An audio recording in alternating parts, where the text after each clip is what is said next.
അർച്ചനയെക്കുറിച്ചുള്ള ഓർമ്മകൾ സുധിയെ അലട്ടുന്നു.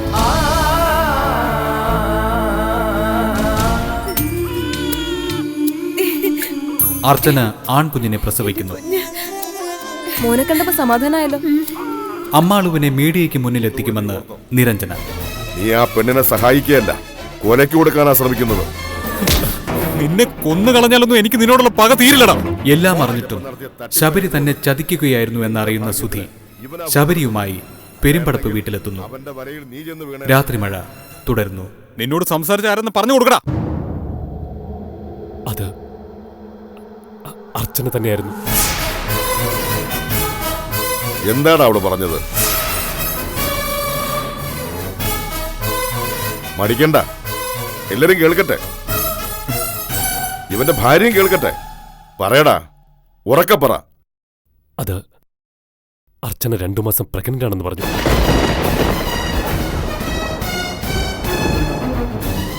അവളുടെ കുഞ്ഞിന്റെ അച്ഛൻ ആരാന്നുകൂടി പറഞ്ഞില്ലേ? അങ്കിൾ, അത് നീ പറ ശബരി, അത് ഞങ്ങൾ കേട്ടാൽ എന്താ? സുധിയാണെന്ന് അവൾ പറഞ്ഞു. വിളിച്ചത് അർച്ചനയാണെന്ന് ഉറപ്പാണോ? അതെ. ഇതല്ലാതെ വേറെ എന്തെങ്കിലും നിനക്ക് വെളിപ്പെടുത്താനുണ്ടോ?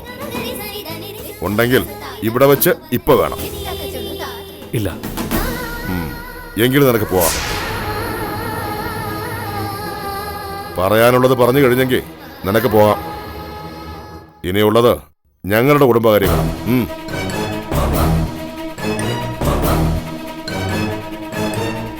ഇനി നീ പറ, അവൻ പറഞ്ഞ സത്യമാണോ? എടാ, അർച്ചനയുടെ കുഞ്ഞിന്റെ അച്ഛൻ നീയാണോന്ന്? എന്തുകൊണ്ട് ഈ ചോദ്യം അന്ന് ചോദിച്ചില്ല? അന്ന് മറുപടി പറയാമെങ്കിൽ നിനക്ക് ഇന്നും മറുപടി പറയാം.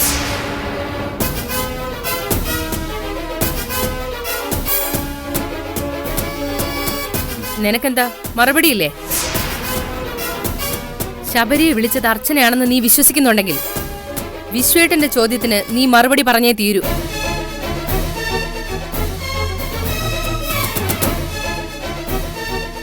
ശബരി ഉറപ്പായി പറയുന്നു അർച്ചനയാണ് വിളിച്ചതെന്ന്. ഈ ഒരു വിഷയം കുത്തിപ്പൊക്കി ഗീത എന്നെ വേദനിപ്പിക്കാൻ തുടങ്ങിയിട്ട് കാലം കുറയായി. സുധിക്ക് അടുത്തടുത്ത് 2 കുഞ്ഞുങ്ങൾ ജനിക്കാൻ പോകുന്നെന്ന അവളുടെ ഒളിയമ്പ്. സത്യം എന്താണെന്ന് അവളോട് പറയാൻ പറ്റില്ലല്ലോ. എന്നിൽ നിന്ന് അത് മറച്ചു വെച്ചത് എന്തിനാണെന്ന് എനിക്കറിയണം. അതിനുള്ള മറുപടിയാ ഇവള്. പക്ഷേ ഞങ്ങളുടെ ചോദ്യത്തിന് എന്താടാ നിനക്ക് മറുപടി ഇല്ലാത്തത്? അവന്റെ കഴുത്തിന് പിടിച്ചിവിടെ കൊണ്ടുവന്നപ്പോ നിനക്ക് ഉത്തരം മുട്ടിയോ? അർച്ചന അവിടെ വീട്ടിൽ ജീവിക്കുമ്പോഴാ ഏതോ ഒരു പെണ്ണിനെ വെച്ച് രാജപ്പൻ നിന്റെ ഫോണിലേക്ക് വിളിപ്പിച്ചത്. നീയാണ് ഫോൺ എടുത്തതെങ്കിൽ ആ കള്ളക്കളി അപ്പ തന്നെ പൊളിഞ്ഞേനെ. പക്ഷേ ഞങ്ങൾ അതിൽ വീണുപോയി. അബോഷൻ നടത്താമെന്ന് പറഞ്ഞ് രാജപ്പൻ ഇവിടെ വന്ന് കാശ് വാങ്ങി. നിനക്ക് തകരാറുണ്ടെന്ന് പറഞ്ഞപ്പോ ഞങ്ങളത് ആദ്യം വിശ്വസിക്കാതിരുന്നതും അതുകൊണ്ടാ. വിശ്വേട്ടനും ഏട്ടനും രാജപ്പന്റെ നാട്ടിലേക്ക് പോയപ്പോഴാ സത്യം മനസ്സിലായത്. അയാൾ എല്ലാം ഏറ്റു പറഞ്ഞു. രാജപ്പന്റെ പെൺമക്കളെ കാല് പിടിച്ച് കരഞ്ഞിട്ടാ വിശ്വേട്ടൻ അയാളെ കൊല്ലാതെ വിട്ടത്. അവനെ ഞാൻ വെറുതെ വിട്ടിട്ടൊന്നുമില്ല. എന്റെ കയ്യിൽ നിന്ന് വാങ്ങിയ മുഴുവൻ പണവും ഞാൻ തിരിച്ചു വാങ്ങും.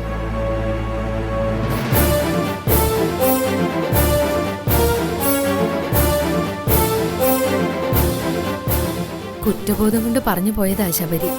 അതല്ലേ ഞാൻ അവനെ ഒഴിവാക്കിയത്. ഈ പരീക്ഷണങ്ങളൊക്കെ എപ്പോഴാണോ പോകുന്ന അവസാനിക്കുക?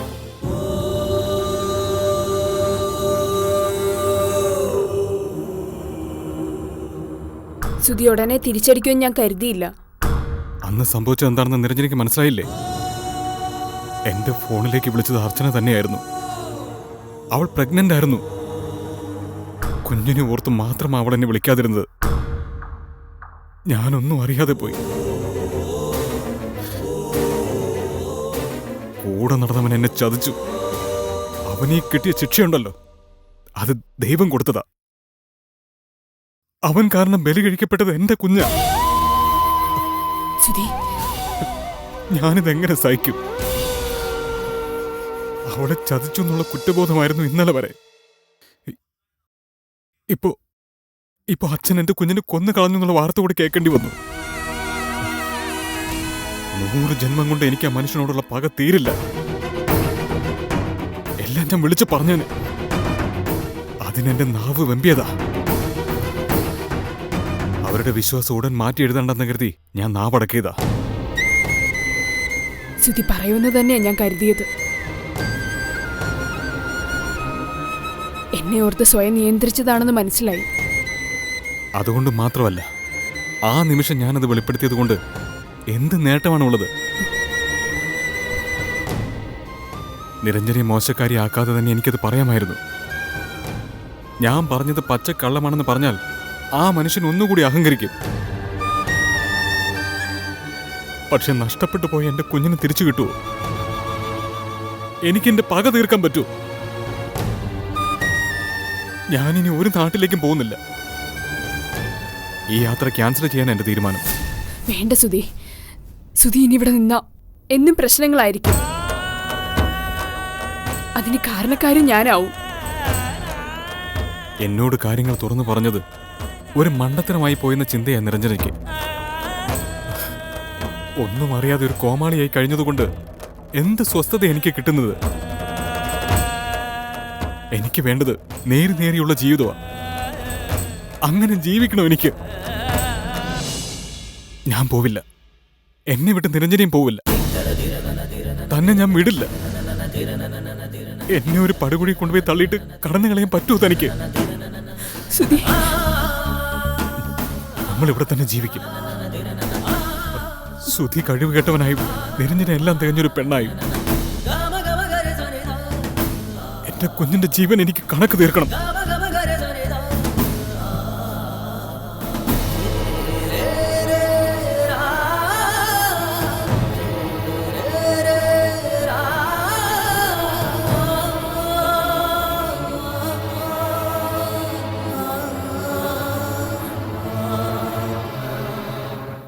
അവനോട് ഏറ്റുപറഞ്ഞ് കുമ്പസരിച്ചപ്പോ നിനക്ക് മനഃശാന്തി കിട്ടിയോടാ?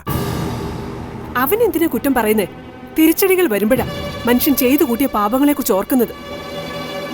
അതിന് മാത്രം എന്തു കുറ്റബോധം ഇവനുള്ളത്? ഒരു കല്യാണം മുടങ്ങിയ വേറൊരു പെണ്ണിനെ കിട്ടും. നിങ്ങൾ ഇപ്പോഴും തെറ്റു മനസ്സിലാക്കില്ലെന്ന് എനിക്കറിയാം. ആരെ ബോധ്യപ്പെടുത്താനാ വലിയൊരു കള്ളം പൊതിഞ്ഞുകൊണ്ട് നടക്കുന്നത്? ഇവനോട് ചോദിക്ക്, അന്ന് വിളിച്ചത് അർച്ചനയാണോന്ന്. ഞാൻ അർച്ചനെ കണ്ടിട്ടുണ്ട്, സംസാരിച്ചിട്ടുണ്ട്. അന്ന് സുധിയെ വിളിച്ചത് അവൾ തന്നെയായിരുന്നു. നീ എത്ര തവണ അവളെ കണ്ടിട്ടുണ്ടടാ? 2 തവണ. 2 തവണ കണ്ടിട്ടുള്ള പെണ്ണിന്റെ സ്വരം നിനക്ക് ബൈഹാർട്ടാണോടാ? നിങ്ങൾ എന്ത് സ്ഥാപിക്കാനുള്ള പുറപ്പാടാ? അവള് പറഞ്ഞത് കള്ളമാണെന്നോ?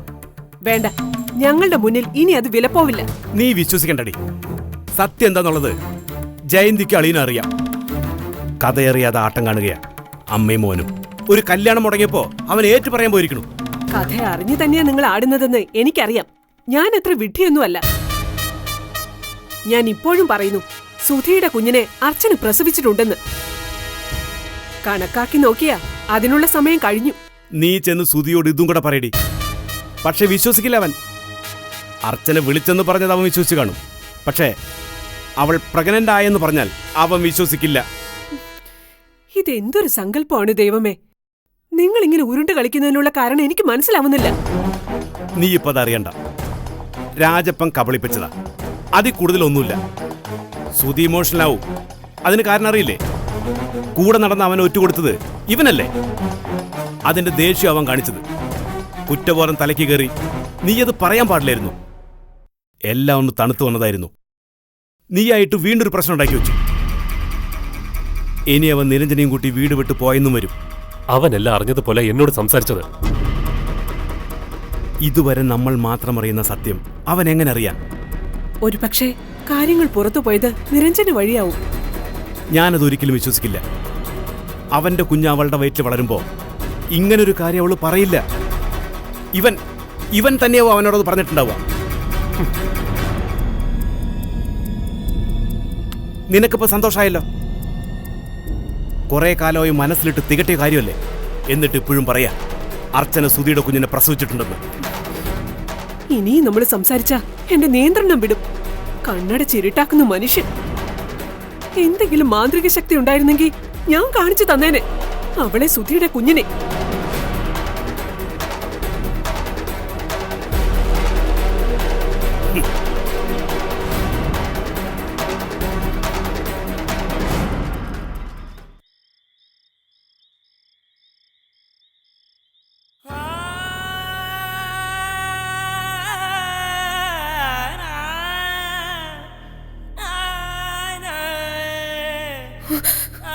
നിന്നെ ഞാൻ ആർക്കും വിട്ടുകൊടുക്കത്തില്ല.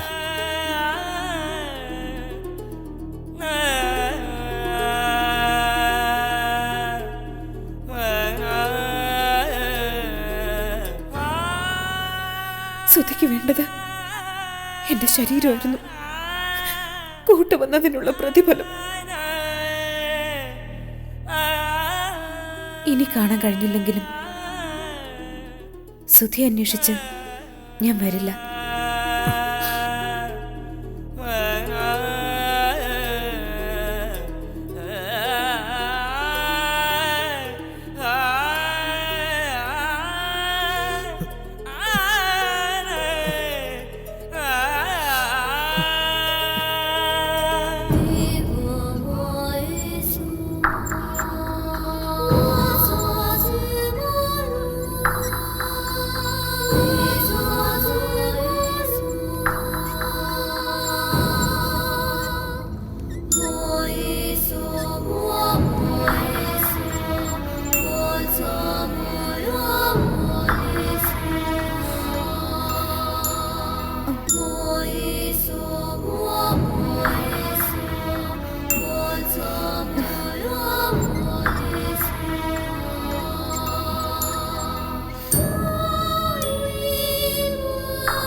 ഉണ്ണിക്കുട്ടാ, മോനെ ഇങ്ങ് അടുത്ത് കിടത്ത് ചേച്ചി. ആ എന്നാ പിടിച്ചോ, അവിടെ കിടക്ക്.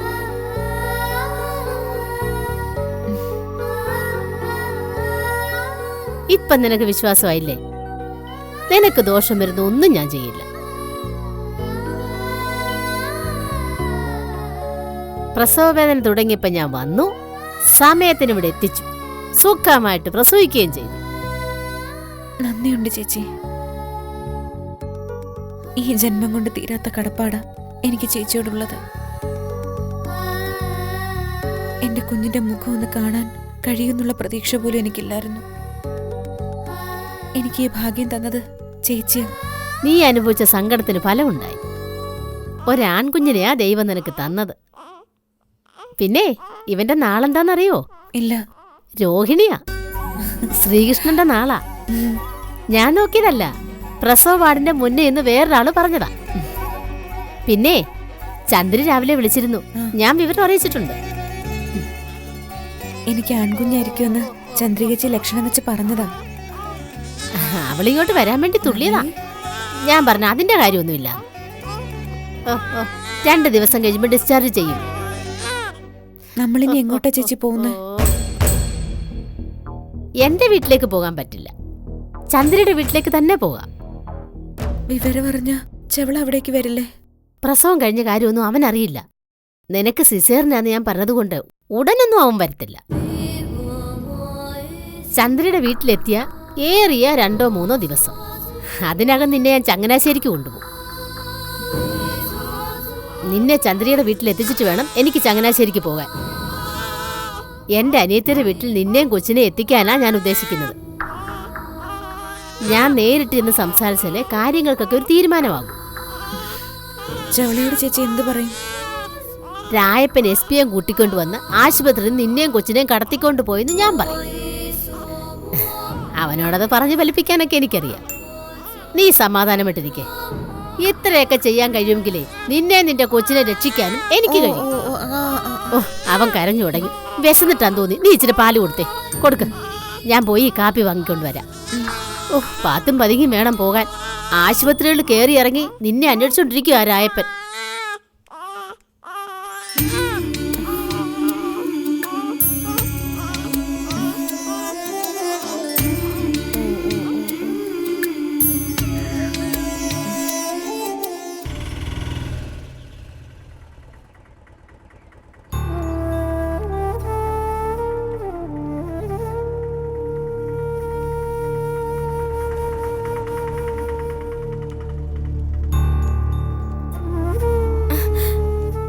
അമ്മേ, അച്ചുവേച്ചിയെ കണ്ടില്ലേ?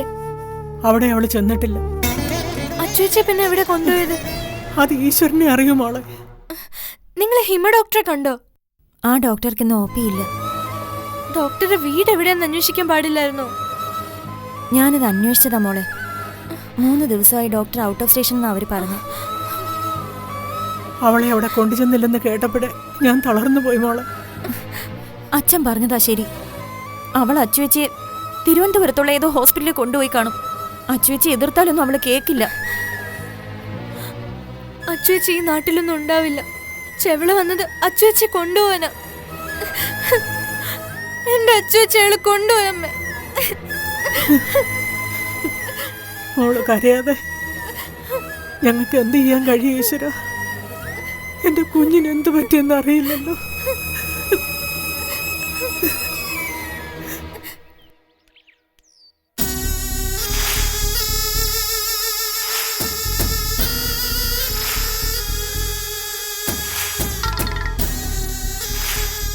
എന്താടി കാർത്തിയാനി? രാഘവ, പെണ്ണിനെ ആശുപത്രിയിൽ അഡ്മിറ്റ് ചെയ്തു. പേര് കഴിഞ്ഞോടി? സിസേറിയൻ വേണമെന്നാ പറയുന്നേ. തുലച്ചാ? ഡോക്ടർ തീരുമാനിച്ച നമുക്ക് എന്ത് ചെയ്യാൻ പറ്റും? കാശ് ചെലവ് കുറെ വരും. റൂം എടുത്താ കിടക്കുന്നേ. കാശ് ഞാൻ തന്നില്ലടി. അതുകൊണ്ട് എന്ത് തികയാനാ? പിന്നെ അതെടുത്ത് പിടിച്ചു നിൽക്കാൻ വയ്യാത്തൊരു കടം ഞാൻ വീട്ടി. നീ ഒരു കാര്യം ചെയ്, 50,000 രൂപ കൂടെ എന്റെ അക്കൗണ്ടിലിട്ടേ പറ്റത്തുള്ളൂ. അല്ലെങ്കിൽ ഇവിടെ പിടിച്ചു നിൽക്കാൻ പറ്റത്തില്ല. ഞാൻ ബാങ്കിലോട്ട് എന്നിട്ട് വിളിക്കാം. മറക്കല്ലേ, ഇന്ന് 10,000 രൂപ കെട്ടിവെക്കാനുള്ളതാ. പെണ്ണിനെയും കളഞ്ഞിട്ട് എനിക്ക് കാശ് മറിക്കാൻ പോകാൻ പറ്റുമോ? അവള് കണ്ണ് തെറ്റി ആരെങ്കിലും വിളിക്കും. ചെറിയൊരു സംശയം അവൾക്ക് വന്നിട്ടുണ്ട്. കാശ് ഇട്ട് തരാവടി പിശാചേ. പിന്നെ എന്റെ കാശ് റെഡിയാക്കി വെച്ചോ. 3 ലക്ഷം രൂപ. ഞാൻ അവളെയും കൊണ്ട് പോകുന്നതേ ചന്ദ്രയുടെ വീട്ടിലേക്കല്ല. കാശ് തരാ നീ അവളെ കാണത്തില്ല. തരാമെന്ന് പറഞ്ഞാ തരും. ഫോൺ വെക്കടി.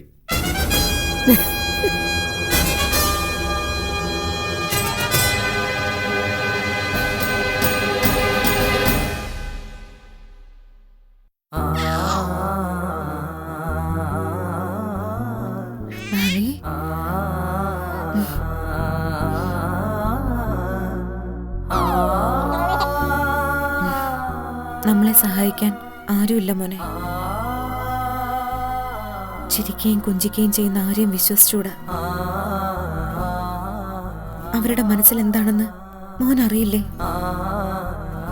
അമ്മയ്ക്ക് മോനും മോൻ അമ്മയും മാത്രമേ ഉള്ളൂ. ഭഗവാൻ കൃഷ്ണന്റെ ജന്മനക്ഷത്രം എന്റെ മോന്റേത്. ഏത് പരീക്ഷണത്തെയും മോൻ അതിജീവിക്കണം. ഇവിടെ നിന്ന് നമുക്ക് രക്ഷപ്പെടണം. കാർത്തു ചേച്ചി നമ്മളോട് പറഞ്ഞതൊക്കെ കള്ളുവാ. ഒരിടത്തേക്ക് നമ്മളെ കൊണ്ടുപോവില്ല. അവര് ചെവളെ വിളിച്ച് പറഞ്ഞിട്ടുണ്ടാവും. മോന്റെ കാര്യത്തിലും അവരെന്തോ മനസ്സിൽ കണ്ടിട്ടുണ്ട്. മെഡിസിനൊക്കെ ഇതിനകത്തുണ്ട്. സിസ്റ്റർ, എന്താ? എനിക്ക് ഒരു സഹായം ചെയ്യാവോ? എന്താ പറയൂ. ഫോണൊന്ന് തരാവോ? എന്റെ കയ്യിലിപ്പോ ഫോണില്ല. സിസ്റ്റർ ഒന്ന് സഹായിച്ച വലിയ ഉപകാരമായിരുന്നു. അതെന്താ? ബൈസ്റ്റാൻഡറുടെ കയ്യിൽ ഫോണില്ലേ? അവര് വന്നിട്ട് വിളിക്കണം. അത് അവരെ അറിയാതെയാണോ വിളിക്കേണ്ടത്? ആരെയാ വിളിക്കേണ്ടത്? ഒരു ഡോക്ടറെയാ. ഞാൻ ആദ്യം കണ്ടത് ആ മാഡത്തെയാ. അവരെ വിളിച്ച് എന്തു പറയാനാ? പ്രസവിച്ച വിവരം പറയാനാണെങ്കിൽ കൂടെയുള്ള ആളിന്റെ ഫോണിൽ നിന്ന് വിളിച്ചാ പോരെ? അത് കൂടെയുള്ള ആൾ അറിയാതെ വേണം വിളിക്കാൻ. കാര്യം എന്താണെന്ന് വെച്ചാ പറയേ. എന്നെ കൊണ്ട് സഹായിക്കാൻ പറ്റുന്നതാണെങ്കിൽ ചെയ്യാം. ഞാൻ പ്രസവിച്ചെന്നും ഇവിടെ ഉണ്ടെന്നും മാഡത്തെ ഒന്ന് അറിയിച്ചാ മതി. കൂടെയുള്ള ആൾ അറിയാതെ അത് പറയാൻ എന്താ കാരണം? ഞാനൊരു കാര്യം ചെയ്യുമ്പോ അതിന്റെ കാരണം അറിയണ്ടേ? അവരെ ഞാൻ ശ്രദ്ധിച്ചതാ. അർച്ചനയുടെ ആരാ അവര്? മടിക്കണ്ട, പറഞ്ഞോ, ഞാൻ സഹായിക്കാം. എന്റെ ആരും അല്ല അവര്. കുഞ്ഞിന്റെ അച്ഛനെയും കണ്ടില്ലല്ലോ. ഒന്നും പറയാതിരുന്ന ഞാൻ എങ്ങനെയാ സഹായിക്കുക? എനിക്ക് ആരുമില്ല സിസ്റ്റർ. ഞാൻ കുറെ കാലമായി അവരുടെ കൂടെയാ. കുഞ്ഞിന് അച്ഛനെന്ന് പറയാൻ ഒരാളില്ലല്ലേ? എന്താ കൂടെയുള്ള ആ സ്ത്രീയുടെ പേര്? കാർത്യായനി. കണ്ടിട്ട് അവരൊരു തരികിടയാണെന്ന് തോന്നുന്നല്ലോ. പ്രസവം കഴിഞ്ഞ എന്നെയും കുഞ്ഞിനെ രക്ഷിക്കാമെന്ന് ആ ഡോക്ടർ പറഞ്ഞിട്ടുണ്ട്. സിസ്റ്റർ ഫോണൊന്ന് തന്നാ ഞാൻ മാഡത്തെ വിളിച്ച് വിവരം പറയാം. ഒന്ന് സഹായിക്കണേ സിസ്റ്ററെ. അർച്ചനയ്ക്ക് കാർത്യായനിയുടെ കൂടെ പോകാൻ താല്പര്യമില്ലെന്ന് മനസ്സിലായി. സിസ്റ്റർ ഒന്നും അവരോട് ചോദിക്കല്ലേ. ഞാൻ ചോദിക്കില്ല. പക്ഷെ അർച്ചനെ സഹായിച്ചെന്നറിഞ്ഞാ എന്റെ പണി പോകും. കേട്ടിട്ട് സഹായിക്കാതിരിക്കാനും വയ്യ. അർച്ചനെ എനിക്ക് വിശ്വസിക്കാവോ? വിശ്വസിക്കാം സിസ്റ്റർ.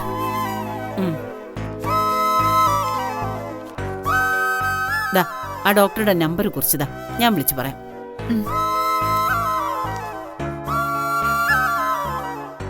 എന്താ ഡോക്ടറുടെ പേര്? ഹിമ വാസുദേവ്. മറന്നുപോലെ സിസ്റ്ററെ. ഇത് മറക്കാൻ പറ്റുന്ന കാര്യമാണോ? പിന്നെ നമ്മൾ ഇങ്ങനൊരു വിഷയം സംസാരിച്ചിട്ടേ ഇല്ല. എനിക്കും കുഞ്ഞിനെ രക്ഷപ്പെട്ടാ മതി. ഡോക്ടറെ വിളിച്ചിട്ട് ഞാൻ അർച്ചനെ കാണാൻ വരാം. ഇവിടെ ഫോൺ കൊണ്ടു നടക്കാൻ അനുവാദമില്ല. എന്നാ ശരി.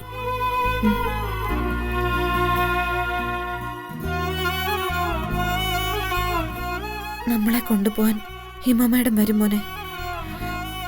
നമ്മളെ രക്ഷപ്പെടും.